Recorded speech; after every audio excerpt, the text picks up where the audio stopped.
Hi, it's Dave Joe once again for the Boxing Voice. Pleased to be joined by British super bantamweight Qais Ashfaq. How are you, Qais? Not bad, not bad. Thank you for having me. No, anytime. Well, let's talk about the get straight in there with the charity work you've been doing. Oh yeah. So Caught you off guard there, I've didn't I? joined. Say again. Caught you off guard there. Yeah. Before I get straight into boxing, but no, yeah, I've joined a charity in it's based in Leeds, called Archery Team. Great charity doing major things. It's quite a young charity. It's been going about 3 years, give or take. But what I liked about it is it's very transparent, first of all, and that's always important. On top of that, 100% donations go to charity. That's always important. And what actually kind of initially drew me to the charity was the fact that, yeah, it's a Muslim-run charity, but that doesn't mean that, as much as great helping our own people, that doesn't mean we just help our own people. It's, for example, the first event I did with the charity was for M&D and Rob Burrow, for the Leeds Rhinos rugby player. Obviously, he's been diagnosed with M&D, and obviously M&D itself, because we partnered for that event, we partnered up with the M&D Association, which is English run charity, I guess. But we don't bar ourselves to just Muslim charities. We're happy to help everyone, and that's the way I think people should be and humanity should be. It's not just your own people. It's great to help everyone, and that's what initially drew me to the charity. Good stuff. Absolutely wonderful. It's good to see athletes and celebrities take time out to do stuff for the community, which is excellent, especially during this pandemic and so on and so forth. 100%. Everyone's struggling. Exactly, everyone's struggling. You can only imagine how the people that are less fortunate are struggling. And if we can do anything as athletes, as like myself, for example, I've got a bit of a following, a bit of a name. If I can help in any way, I'm more than happy to. Brilliant. And going back into the sport now, you last fought on the AJ undercard. You got the win there, which was great. Again, behind locked doors. Prior to that, unfortunately, you had that one sole defeat to Marc Leach, wasn't it? On that weird. Yeah. I'll say it was a strange night because it was. Laws lost as well. You had Lewis Ritson, who on paper many thought that he shouldn't have got the decision. So very, very strange night for boxing. I mean, if you could break that night down, what was going through your head? What was that night like? No one saw that coming. It was, weirdly enough, and I've said this a few times, everything felt wrong. And that's, don't get me wrong, there's loads of issues behind the scenes and in training camp, and what's the word? We got we didn't have much notice for Marc Leach, even though we expressed that if we were going to fight Marc Leach, we wanted at least 6 weeks for it. But we didn't get much notice, like a week and a half, 2 weeks notice. But putting all that aside, on the night, everything went wrong. But you're a fighter. I'm a fighter, and I got in there anyway. But like I said, even in the if you remember right, on that night, Joe Laws, he boxed before me, the fight before me, and there was a very long wait in between for the ambulance. I believe the ambulance came for one of the fighters, and then they had to take the first fight to the hospital, and they had to come back for Joe's opponent. What was Joe's opponent's name again? Can't remember now. I can't remember his name. He had to come back for his opponent because he was feeling a certain way as well. So we literally had about 45 minutes to an hour wait. And this kind of, like I said, there was loads of issues. I think this threw me off workout before. I'll take it before a fight anyway, just to sharpen the senses and stuff. And we came out to just the entrance where you walk into the ring. And they were like, "Oh, give us 15 minutes." I went, "Yeah, no problem, sound." Stayed warm. Then they come back after 15, 20 minutes in. I know 15 minutes, they're not here yet. I went, "Hey, no problem. It's only half an hour, you know what I mean?" I was still warming up. Then they come back and they said to me, "They goes, do you know what? It's taking longer than we expected. It might be worth, rather than keeping warm, just going to the changing room." And I was like, at this point, I was like, for God's sake, knowing in my head that, I don't know if you've taken pre-workout before, but there's a big come down from a pre-workout. I was thinking, for God's sake. But I got to the change room, did what I had to do. And I actually remember saying to the coaches that, listen, put some water down my back or something, up some cold water, because I feel like I'm falling asleep. But like I said, put all that aside. That was the main thing that put me off. But put all that aside, it was just the whole night, everything just went wrong. And in there, box, not to my ability, box probably 50%, if that. And even with that, it was still 2 very unlucky moments in the fight that lost me the fight. But yeah, like I say, even with all that went on, if it wasn't for them 2 very unlucky moments, which, like I say, one of them I didn't believe should have been knocked down. But if it wasn't for them 2, I'd have won the fight.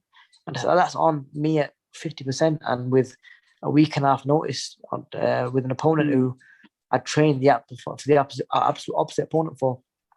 But like I say, I've said this since the fight. Whatever, I'm a religious man. I'm a firm believer that everything happens for a reason.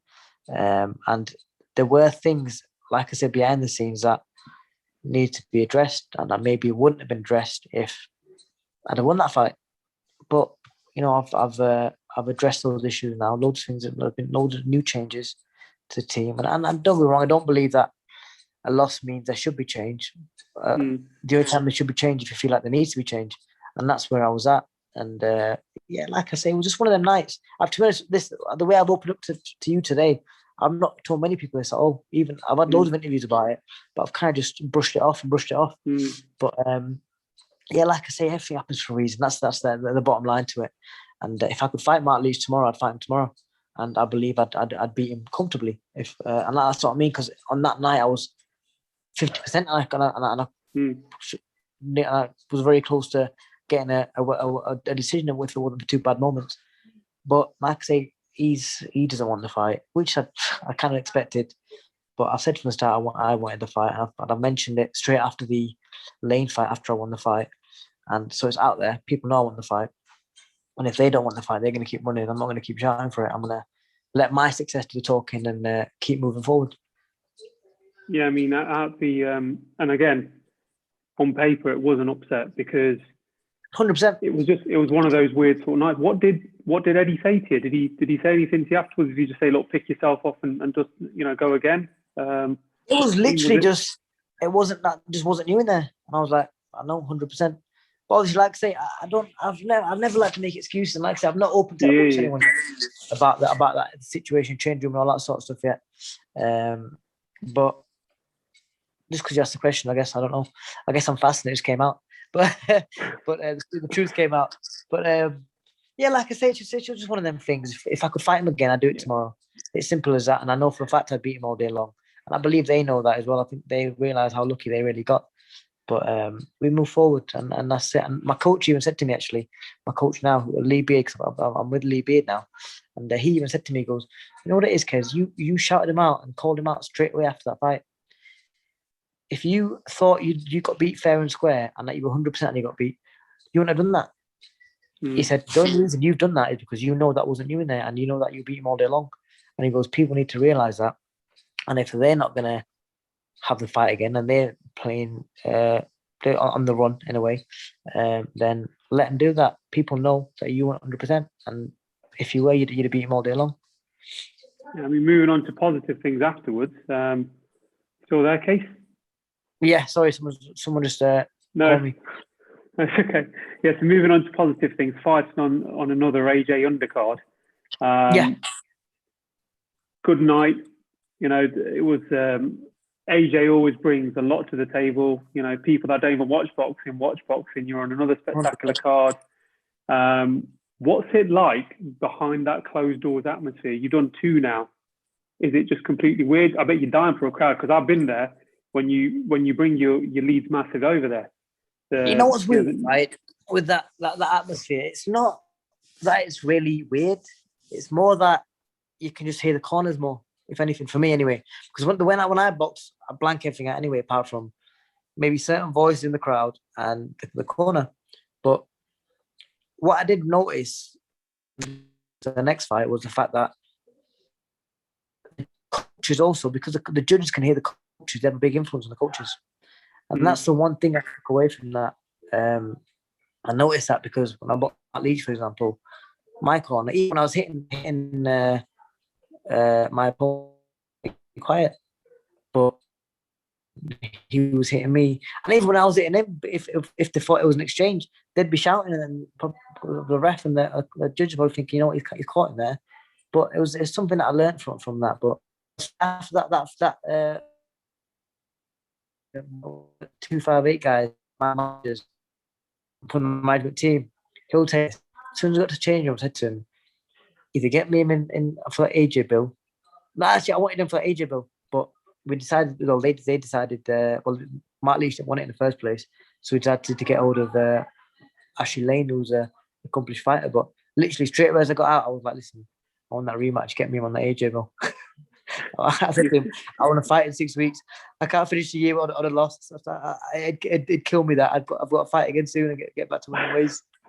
Well, hopefully you get that rematch soon. And looking at the division so far, your division, 2 names come to mind straight away. They're both on a Queensbury promotional management. It'll be great if the fights can be made one day. But have you been looking at Chris Falk and Shabazz Masood's career? Yeah, so actually, no, Shabazz. I sparred Shabazz a while ago. He's a good kid. Chris, a long while ago, years ago. Both good fighters. Technical fighter. He can box a bit as well, but he's a bit more straightforward compared to Shabazz. But he can punch. So yeah, they're both great fights, really. And like I say, if I'm honest with you, I'm one of them people. I keep an eye as much as I can on the fighters at my weight, even Brad Foster's and all them. I keep a close eye on them just to see how they're getting on, what they're doing. And honestly, even like the Brad Fosters and the ones that are moving up to European world level, I do genuinely believe that on my day I'll beat them all, and that's 100% saying that with belief in my heart. And yeah, like I say, whenever that time comes, I'm ready to prove it as well. Yeah, because I mean, you're such a decorated amateur, Olympian, and so on and so forth. I mean, the Olympics last year, for obvious reasons, couldn't go ahead. And if you put your mind in someone who was going to go to the Olympics, knowing that it's got pulled, what do you how do you think they would have fared? Do you think more people would have taken a professional route now because of what's happened, instead of like with the Olympics? I've been gutted for some of my friends, like Fraser Clark, for example, and Galal Yafai, for example, good friend of mine. And obviously, Fraser is obviously the Olympics is what he's been there for so long. I don't know anyone who's been on that GB team longer than Fraser. And he's been through 2 cycles. I'm thinking 2012, Joe Joyce 2016, and now this 2020 was meant to be a time, but obviously 21 now. But yeah, for sort of people like him who've spent so much time there, and it's kind of, in a way, it's been dragged out of him. And Fraser's, he's coming to, what's the word? Not his peak, but he's fighting very, very well, to the point where when I'm saying when, because I know he'll qualify. When he gets to the Olympics, I know for a fact he'll medal. I know that for a fact, and that's how good he is. And that can be the difference between a major professional contract and just not a small horse show, but starting at on a bit of a lower level, coming off the GB team. But yeah, I feel with people like that. But God goes right.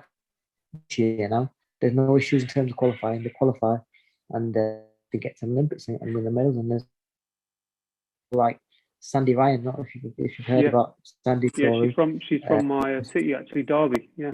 Yeah. So Sandy, because she was injured, another girl, I think Rosie, is that her name? The girl the other girl at her weight went to the first qualifier. Yeah. And because of COVID, AIBA then decided that you can't put a different person in the qualifier now. I think it's something like there's only going to be that one qualifier, and the person who's already there's going to be one more qualifier, but the person who went to first now go to the second one, even though the reason Sandy didn't go is just because she was injured at the time. Some on the GB team, so she's been there for a long lot of years, and it's been snatched away from her in a way. Yeah, it was a shame, and I suppose the decision can't be taken lightly. But even with yourself, when you first started, there was a lot of positive noise, and there still is, to be fair. You know, you were going to be with David Hay, and then you went to Matchroom, and you've had that sort of presence about you. And what's it like having all these offers straight out the gate? It's great. To be honest, I'll speak to David Hay. Obviously Eddie was on the cards as well. I had a conversation with Frank, and but the biggest name out of all them that I was speaking to was Floyd Mayweather, believe it or not. Oh, right. At the time, yeah, and Dewan Blake, his cousin, wanted to manage me, and it was out of him, Dewan Blake, or we were also in talks with Elvis Grant, the guy who makes Grant gloves, to because he does some management stuff as well. But at the time, we decided that in terms of moving to America, we wanted to build a base here first in England, and get the English crowd, and where I'm from, my where I've grown up to support me, and God willing one day bring them to America, like the likes of say Ricky and all them, that the way they did it. But yeah, I believe it, they were the sort of offers I had, and there had been a lot of noise around. But with the David A situation, for example, I learned a lot from that in terms of early on, in terms of how much of a business boxing can be. But yeah, like I say, I've been very happy with the movement so far. And like I say, whatever happened for me, again, it happens for a reason. If I'm meant to be world champion, which I believe, God willing, I am, inshallah, then I'll be world champion. But everyone's on their own route, and that's me. I'm on my own route, and God willing, with a lot of belief and a lot of hard work, I will get to the top. Good stuff. You know Anthony Joshua very well as well, don't you? In terms of so I actually believe it or not, AJ was the one who once I left David A, I got a phone call from him, I think it was, and I remember driving home from somewhere. And he goes, "Guess what you're doing? Why aren't you turn pro yet? What happened with David A? Why haven't you fought yet?"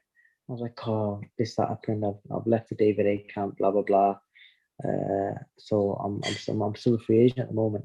And it was him that said, "You know what? Give me a couple of weeks. I'll speak to Eddie." And I think a week after that, Rob McCracken rang me saying, "I'll speak to Eddie for you." And about a couple of weeks after that, Eddie rang, and Frank Smith, and we managed to get something sorted, get it signed and done. And that's when the Matchroom deal started. And again, with the 258 management situation, it was the same again. I was speaking to him.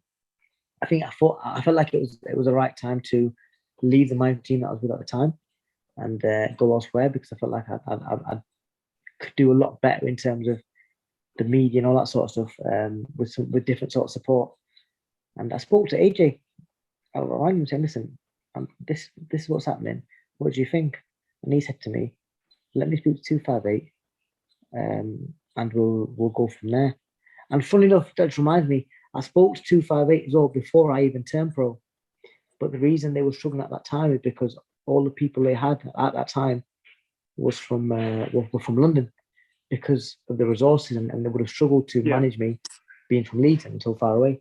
But yeah, like I say, 2 years after that, we got on board, and I'm very happy now to be with 258 management, the team that I was initially wanting to go with from the start. You got there in the end. I mean, when are you going to be out in action next? We're looking at Ramadan now. So I've got 10 days left of Ramadan, and I've told the management team that if possible, 6 to 8 weeks after Ramadan, I'll be ready. So get me out, because I want to get out as soon as, because early on in the year, again, a lot of people don't know this, I had an operation on my elbow. So I've been getting little niggles sorted as well, because they've been giving me a lot of trouble recently. So I had that sorted. So that's the only reason I didn't fight before Ramadan. Otherwise, I would have tried to fit one in before that. But yeah, like I say, we're moving forward with that now, and that's getting a lot better. I just before Ramadan finished, I think a week before, I did a bit of sparring to that felt, and it wasn't too bad. It's a little more to rest. So after 10 days, I'll spar again, and hopefully I'll be 100% and ready to go out to get fighting again then. Brilliant. Hopefully, fingers crossed, if it could even be on an AJ Fury when that gets announced. The world is looking for that. I will be pushing for that 100%. Okay, thank you so much today from the Boxing Voice. Have you got any shout outs? Where can people follow you if they don't know already? Follow me on the main thing I use, Instagram or Twitter, Qais_Ashfaq, QAIS_ASHFAQ, and my Facebook. I've got a Facebook page which is just my name, and I've actually got a personal Facebook as well, which I hardly use, but yeah, just follow me on Instagram and Twitter, because that's the main things I use. Brilliant. Qais, all the best, mate, from the Boxing Voice, and we will catch up soon. Very much, sir. Thank you for having me. Appreciate it. Anytime. Qais, before I forget as well, who you training with now? Because you've changed. You said you were with Lee Beard, but where is that based and everything? Yeah, so Lee Beard in Manchester, brilliant coach. I'm not sure if you've heard the name before, but he's been a coach for a good 20 years. He was actually, back in the days, he was actually part of the Ricky Hatton team as well. He's coached 4, 5, 6 maybe world champions. He still coaches Aguinis Mendez, the Dominican Republic, former super featherweight IBF world champion, I believe he was. And he's the one that got him there, who made him in the world. He used to coach people like Duran Guzman. He's always had a very American sort of like a, what's the word? American sort of Dominican, that sort of style, you know, that's a Cuban sort of style as well. He always had that sort of style. And I've known him for a long, long time. So yeah, like I say, I felt like I needed the change. And he was the first person that came to mind. So I went to go have a look. And I had about 4, 5, maybe 6 sessions with him before I made my decision. But yeah, I'm very happy with the decision now. And I'm looking forward to moving forward with Lee Beard. He's honestly one of the best technical, best in general, one of the best coaches that I feel like I've worked with, especially in my pro career. So I'm very happy to be there now. And obviously Manchester's, it's great because it's a bit closer as well to Leeds, so I can't complain. Yeah, it's only a short car ride away. But thank you again, mate. And who knows, if we're in Manchester, we'll pop over and we'll come and see you. And Lee. 100%, whenever you're around, 100%. Thank you. Brilliant. You take care, bro. See you later. Enjoy the video. Feel free to hit the like, subscribe, and share. As always, if you want to support us to the next level, head over to the patreon.com/ThaBoxingVoice. We have tons of exclusive from Border Wars, Entitled, betting shows, the list goes on and on and on. But in addition to that, if you guys have questions for fighters, trainers, and promoters, this is where you can submit them. We will run out, get these questions answered, and put it back on the show just for you guys. Appreciate it. Peace.